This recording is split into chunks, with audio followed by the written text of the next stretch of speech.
Cet accord entre General Motors et le groupe PSA nous permet de rapprocher le groupe PSA et Opel pour créer un champion automobile européen.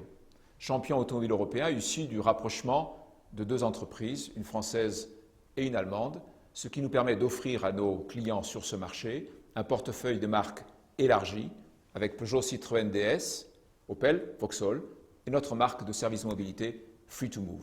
C'est une belle aventure humaine puisque ceci va nous permettre de développer ensemble de nombreux produits. Ceci permettra aux ingénieries des deux entreprises de collaborer, au système industriel des deux entreprises de collaborer. Donc, énormément de choses nouvelles vont se présenter devant nous, des opportunités, des synergies qui nous permettront ensemble d'être plus performants et nous allons donc de ce fait nous renforcer les uns les autres.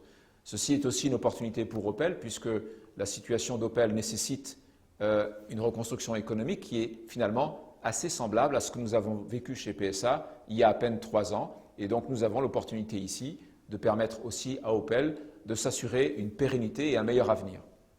Comme nous l'avons fait chez PSA, je crois en l'humain. Je crois dans la capacité des équipes d'Opel de se reconstruire et de reconstruire pour leur entreprise un avenir meilleur, un avenir plus prospère. Je sais que beaucoup de travail sera fait, j'ai confiance dans les collaborateurs, j'ai confiance dans le management, j'ai confiance dans nos partenaires sociaux avec lesquels nous allons travailler la main dans la main pour se construire cet avenir auquel légitimement Opel aspire, compte tenu des progrès déjà réalisés et compte tenu du potentiel qu'il y a encore à libérer, potentiel qui sera libéré avec l'aide de PSA.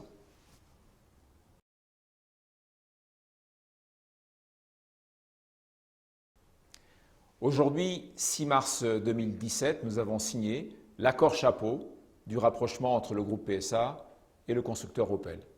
À partir d'ici, un certain nombre de travaux de détail vont être réalisés par l'ensemble des équipes pour transformer cet accord chapeau en une succession d'accords détaillés.